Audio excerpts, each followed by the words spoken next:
메소포타미아의 젖줄인 유프라테스 강이 도심을 감싸 안고 흐르는 곳, 갈대아 우르는 당대 세상의 중심이었습니다. 밤이 되면 달의 신을 모시는 거대한 지구라트 위로 수백 개의 등불이 일제히 밝혀졌고 그 빛은 강물에 투영되어 도시 전체를 황금빛으로 물들였습니다.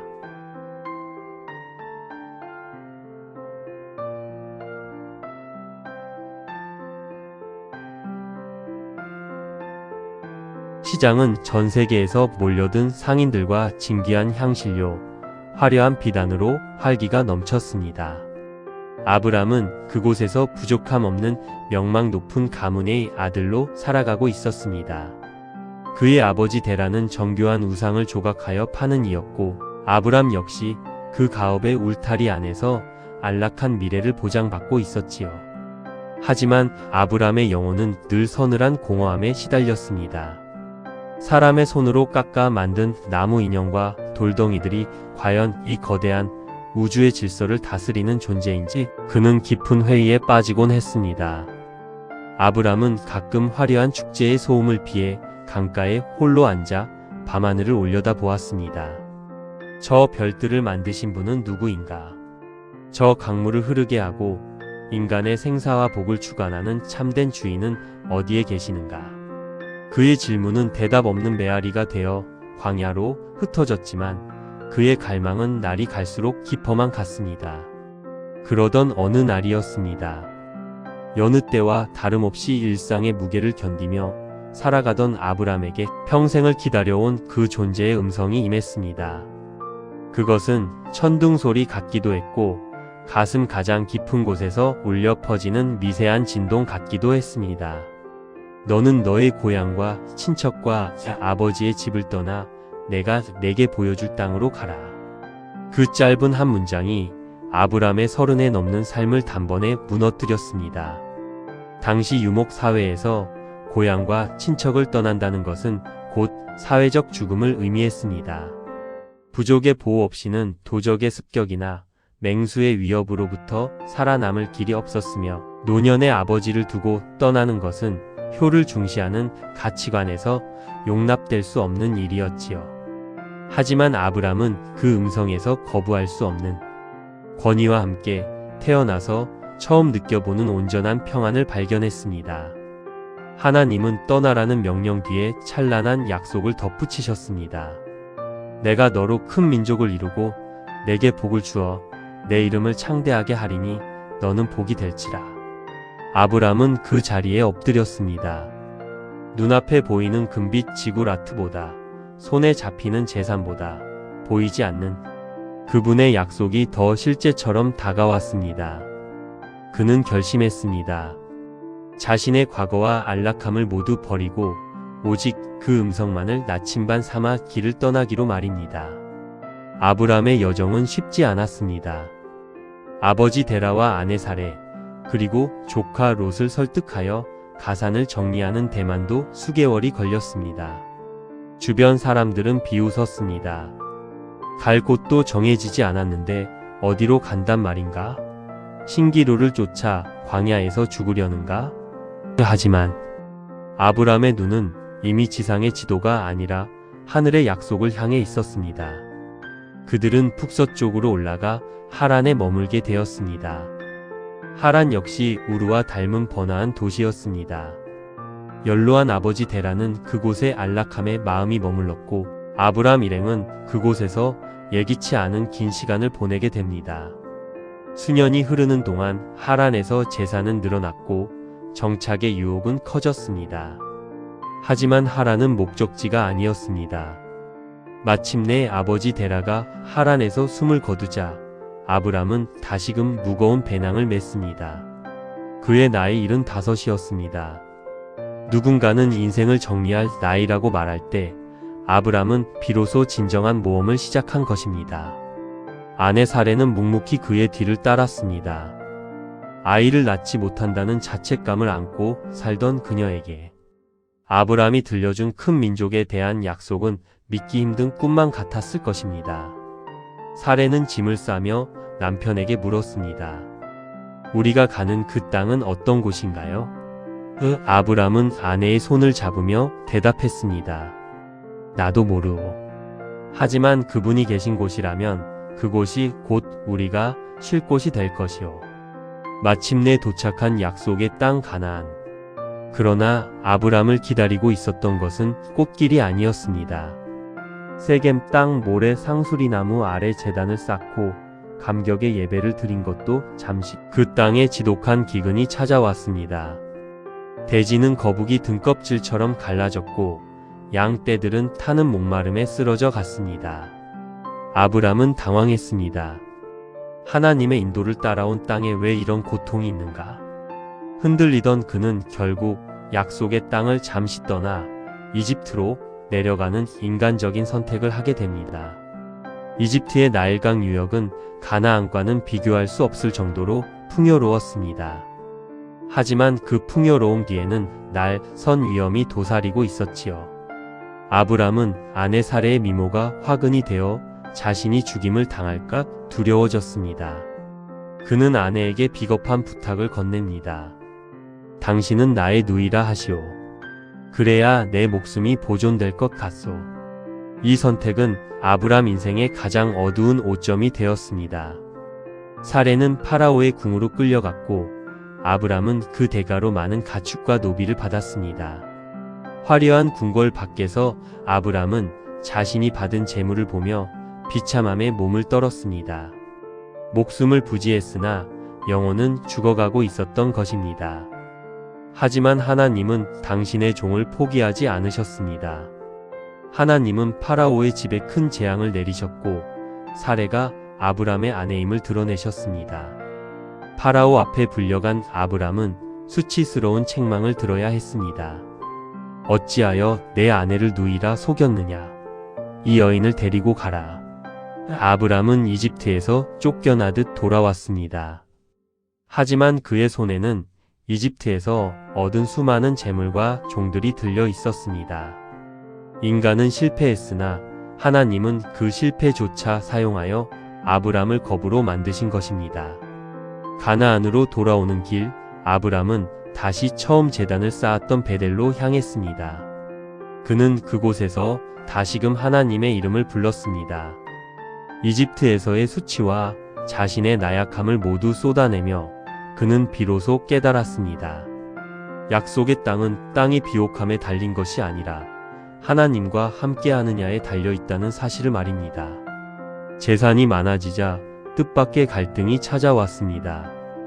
아브람의 목자들과 조카 롯의 목자들이 한정된 초지를 두고 날마다 다투게 된 것입니다. 아브람은 이 갈등을 해결하기 위해 중대한 결단을 내립니다. 그는 연장자로서의 모든 권리를 내려놓고 롯을 높은 언덕으로 데려갔습니다. 우리 사이에는 다툼이 없어야 한다. 네가 좌하면 나는 우하고 네가 우하면 나는 좌하리라. 네가 먼저 좋은 땅을 선택하거라. 롯은 눈을 들어 요단 평지를 바라보았습니다. 그곳은 물이 넉넉하고 비옥하여 마치 하나님의 동산 같았고 이집트 땅처럼 풍요로워 보였습니다. 롯은 지체 없이 그 화려한 소돔과 고모라를 향해 떠났습니다. 홀로 척박한 산지에 남겨진 아브람. 사랑하던 조카마저 떠나보낸 그의 마음은 쓸쓸했을 것입니다. 그때 하나님께서 다시 아브람을 찾아오셨습니다. 아브람아, 눈을 들어 너 있는 곳에서 동서남북을 바라보라. 보이는 땅을 내가 너와 내 자손에게 주리니 영원히 이르리라. 롯은 제 눈에 좋은 땅을 선택해 떠났지만 아브람은 하나님이 보여주시는 땅을 선물로 받았습니다. 아브람은 다시 마물의 상수리 숲풀 아래에 거하며 제단을 쌓았습니다. 그는 이제 눈앞의 기근도 화려한 도시의 유혹도 두렵지 않았습니다. 보이지 않는 하나님을 따라가는 이 여정이 세상의 그 어떤 화려한 정착보다 안전하고 복되다는 것을 그는 온몸으로 배워나가고 있었기 때문입니다. 해시태그 100세에 피어난 웃음의 꽃. 가나안의 밤은 깊고도 푸른 정적에 잠겨 있었습니다. 아브라함은 텐트 밖으로 나와 마므레의 서늘한 밤 공기를 들이마셨습니다. 롯이 떠난 뒤 땅에 대한 약속은 받았으나 정작 그 땅을 이어받을 자식에 대한 소식은 여전히 요원했습니다. 아브라함의 머리칼은 어느새 설이 맞은 풀처럼 하얗게 변해가고 있었고 아내 사라의 얼굴에도 세월의 깊은 골이 패어 있었습니다. 그의 마음 한구석에 의구심이 피어올랐습니다. 주여, 저에게 씨를 주지 아니하셨으니 나의 상속자는 이 다메섹 사람 엘리에셀이 될 것입니까? 아브라함은 자신의 집에서 길러진 충성스러운 종을 후계자로 생각하며 체념 섞인 탄식을 내뱉었습니다. 바로 그때 하나님의 음성이 그를 밖으로 이끄셨습니다. 그를 이끌고 밖으로 나가 이르시되 하늘을 우러러 무뼈를 셀 수 있나 보라. 내 자손이 이와 같으리라. 아브라함은 고개를 들어 밤하늘을 보았습니다. 쏟아질 듯 빽빽하게 박힌 은하수가 그의 눈동자에 담겼습니다. 그 무수한 별은 마치 미래에 태어날 자손들의 눈동자처럼 반짝였습니다. 아브라함은 그 압도적인 광경 앞에서 자신의 계산과 상식을 내려놓았습니다. 성경은 기록합니다. 아브라함이 여호와를 믿으니 여호와께서 이를 그의 의로 여기시고 그는 보이지 않는 내일의 별을 오늘 가슴에 품었습니다. 하지만 믿음의 길은 직선이 아니었습니다. 별의 약속을 받은 지 10년이 흘렀으나 사라의 태는 여전히 굳게 닫혀 있었습니다. 약속이 더뎌지자 인간적인 조급함이 틈을 타기 시작했습니다. 사라는 괴로운 결단을 내렸습니다. 자신의 여종인 이집트 여인 하갈을 남편에게 보내 씨를 얻으려 한 것이지요. 여보, 여호와께서 내 출산을 막으셨으니 나의 여종과 동침하십시오. 혹시 그를 통해 상속자를 얻을 수 있을지도 모릅니다. 아브라함은 아내의 제안을 받아들였습니다. 그것은 당시의 관습으로는 합리적인 대안이었을지 모르나 하나님의 방법은 아니었습니다. 하갈이 임신하자 천막 안의 평화는 깨졌습니다. 하갈은 안주인 사라를 멸시하기 시작했고 사라는 고통 속에 눈물을 흘렸습니다. 결국 하갈의 몸에서 이스마엘이 태어났습니다. 아브라함은 이스마엘을 보며 잠시나마 위안을 삼았지만 그 아이는 하나님께서 약속하신 언약의 자손이 아니었습니다. 이후 13년 동안 하나님은 침묵하셨습니다. 아브라함은 그 침묵의 시간 동안 자신이 저지른 조급함의 결과를 묵묵히 견뎌내야 했습니다. 아브라함이 99세가 되던 해 13년의 침묵을 깨고 하나님이 다시 나타나셨습니다. 첫 마디는 엄중했습니다. 나는 전능한 하나님이라. 너는 내 앞에서 행하여 완전하라. 하나님은 이제 단순히 보살피는 분을 넘어 불가능을 가능케 하는 엘샤다의 전능자로 자신을 계시하셨습니다. 그리고 그의 이름을 아브람 존귀한 아버지에서 아브라함 열국의 아버지로 바꾸어 주셨습니다. 사레 역시 사라 열국의 어머니가 되었습니다. 이름의 변화는 존재의 변화를 의미했습니다. 아직 자식 한 명 없는 노부부에게 민족의 부모라는 이름은 어쩌면 가혹한 조롱처럼 들릴 수도 있었으나 그것은 하나님의 확증이었습니다. 내년 이맘때 사라가 아들을 낳으리라. 천막 뒤에서 이 말을 듣던 사라는 자신도 모르게 헛웃음을 터뜨렸습니다. 내 몸은 이미 마른 나무 같고 주인도 노쇠했는데 어찌 그런 일이 있으리요.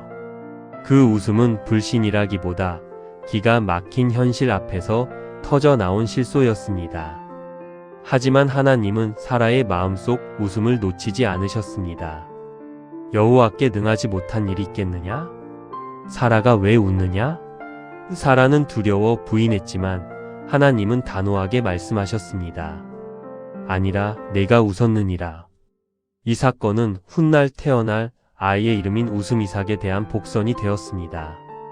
이삭의 탄생을 약속하신 하나님은 아브라함에게 소돔과 고모라의 심판 계획을 비밀리에 알려주셨습니다. 아브라함은 그곳에 살고 있는 조카 롯이 떠올랐습니다. 그는 하나님 앞을 가로막고 서서 간절한 중보 기도를 시작했습니다. 주여, 의인을 악인과 함께 멸하려 하시나이다.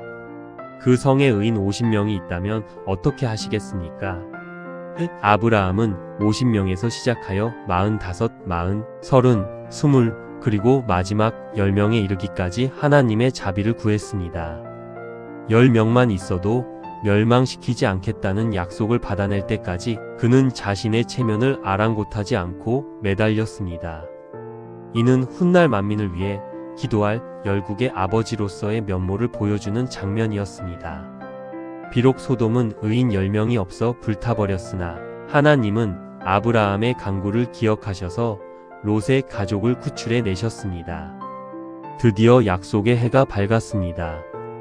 아브라함의 100세 생일이 다가오던 어느 날 사라의 배가 불러오기 시작하더니 기적 같은 산통이 시작되었습니다.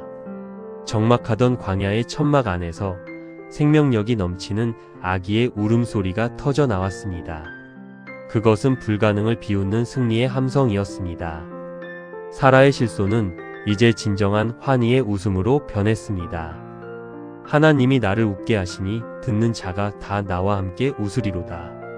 아브라함은 떨리는 손으로 아기를 안아 올렸습니다. 아기의 이름은 하나님의 말씀대로 이삭이라 지었습니다. 100년의 기다림, 수많은 실수와 회의, 그리고 침묵의 터널을 지나 마침내 약속이 육신이 되어 그의 품에 안긴 것입니다. 이삭이 젖을 떼던 날 아브라함은 큰 잔치를 베풀었습니다. 그의 집에는 기쁨이 넘쳤고 광야의 모든 이들이 이 노부부의 기적을 함께 노래했습니다. 이삭이 자라나는 매 순간은 아브라함에게 예배였습니다. 아들이 걸음마를 배우고 서툰 목소리로 아버지라 부를 때마다 그는 하나님의 신실하심을 되새겼습니다. 이삭은 아브라함의 전부이자 그의 삶을 지탱하는 유일한 이유가 되었습니다. 여호와 이레의 하나님. 이삭은 아브라함의 노년에 찾아온 찬란한 태양이었습니다. 아이의 웃음소리가 천막 안에 울려 퍼질 때마다 아브라함의 주름진 얼굴에도 평화가 깃들었지요. 이삭은 단순히 아들이 아니라 하나님이 주신 모든 약속의 결정체였습니다. 그러나 어느 날 밤 그 평화를 깨뜨리는 하나님의 음성이 다시 들려왔습니다. 이번에는 이전의 축복이나 약속과는 결이 다른 서늘하고도 가혹한 명령이었습니다.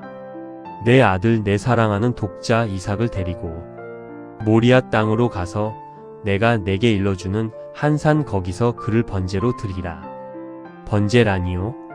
짐승을 잡아 피를 쏟고 각을 뜯어 불태워 바치는 그 잔인한 제사의 제물로 100세에 얻은 금쪽 같은 아들을 바치라는 말씀이었습니다. 아브라함은 그 순간 영혼이 마비되는 듯한 충격에 휩싸였습니다. 하나님은 이삭을 가리켜 그냥 아들이라 하지 않으시고 내가 사랑하는 독자라고 부르셨습니다. 아브라함의 심장을 가장 깊이 찌르는 표현이었습니다. 아브라함은 밤새도록 한숨도 자지 못했습니다. 그는 하나님께 항변할 수도 사라에게 이 사실을 알릴 수도 없었습니다.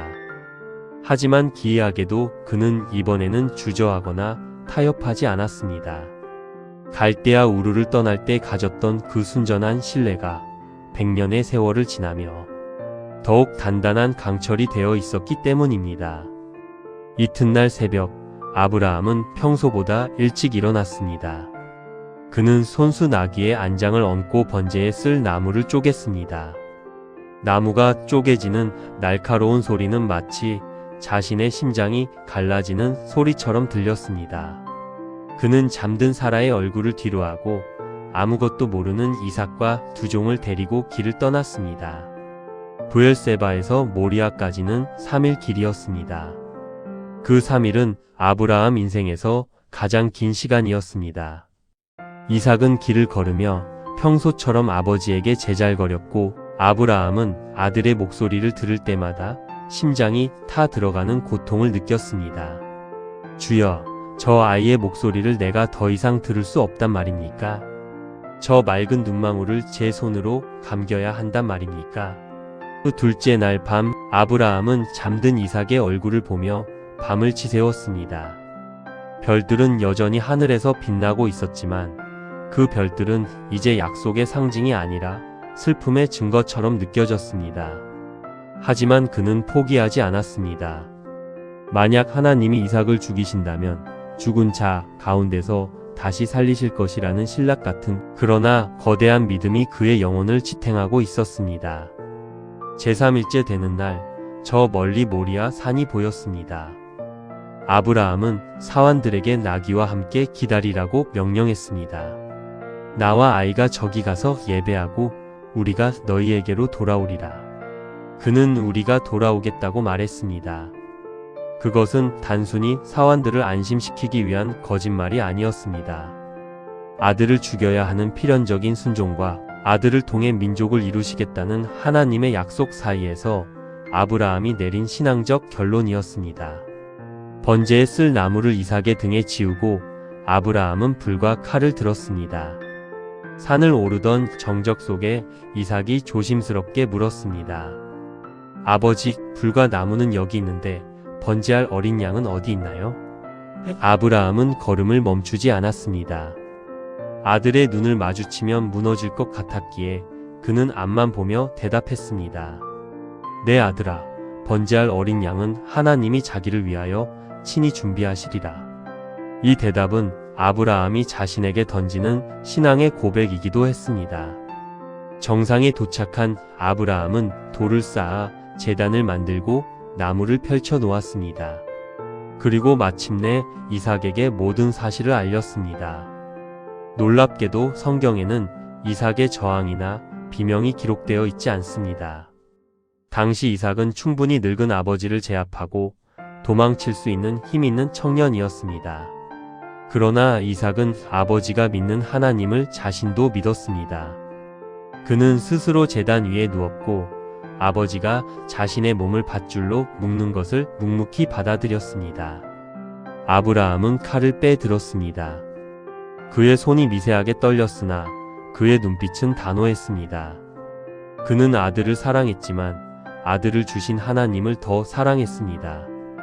그가 칼을 높이 들어 이삭의 심장을 향해 내리치려는 찰나 하늘을 찢는 급박한 음성이 들려왔습니다. 아브라함아, 아브라함아. 그 아이에게 내 손을 대지 말라. 그에게 아무것도 하지 말라.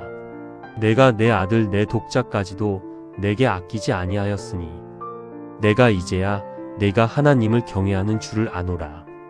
그것은 하나님의 항복 선언과도 같았습니다. 아브라함의 믿음이 하나님의 마음을 감동시킨 것입니다. 아브라함은 칼을 떨어뜨리고 이삭을 껴안았습니다. 죽음의 문턱에서 돌아온 아들의 체온을 느끼며 그는 오열했습니다. 고개를 들어보니 숲풀에 뿔이 걸린 수장 한 마리가 준비되어 있었습니다. 아브라함은 그 양을 잡아 대신 제사를 드리고 그곳의 이름을 여호와 이레라 불렀습니다. 모리아 산에서의 시험 이후 아브라함의 믿음은 완성의 단계에 이르렀습니다. 그는 이제 이 세상의 어떤 소유나 인연보다 하나님이 크심을 온몸으로 체득했습니다. 세월이 흘러 아내 사라가 127세를 일기로 먼저 세상을 떠났습니다. 아브라함은 가나안 땅 헤브론에 있는 막벨라 굴을 은 400세겔을 주고 샀습니다. 평생을 나그네로 살았던 그가 가나안 땅에서 처음으로 합법적으로 소유한 땅이었습니다. 그것은 하나님이 약속하신 가나안 전체에 대한 작은 계약금이자 소망의 증거였습니다. 아브라함은 아들 이삭을 위해 리브가를 아내로 맞이하게 하여 언약의 대를 잇게 했습니다. 그리고 175세가 되던 해 기운이 다하여 조상들에게로 돌아갔습니다. 이삭과 이스마엘이 함께 그를 막벨라 굴에 장사 지냈습니다. 아브라함이 남긴 것은 거대한 제국도 화려한 궁궐도 아니었습니다. 그가 남긴 것은 하나님의 말씀을 따라 걷는 나그네의 삶 그 자체였습니다. 그는 눈에 보이는 축복보다 축복을 주시는 하나님께 집중했습니다. 그가 닦아놓은 믿음의 길을 따라 이삭이 걷고 야곱이 걷고 훗날 인류의 구원자이신 예수 그리스도께서 오셨습니다. 수천 년이 지난 지금도 우리는 그를 믿음의 조상이라 부릅니다. 그는 완벽한 사람이 아니었기에 우리에게 소망이 됩니다. 실수하고 비겁했으며 때론 조급했지만 끝내 하나님의 손을 놓지 않았던 그 한 사람의 순종이 온 천하 만민이 복을 받는 통로가 되었습니다. 아브라함의 이야기는 한 노인의 전설이 아니라 오늘도 우리 각자의 모리아 산에서 일어나는 현재 진행형의 기적입니다.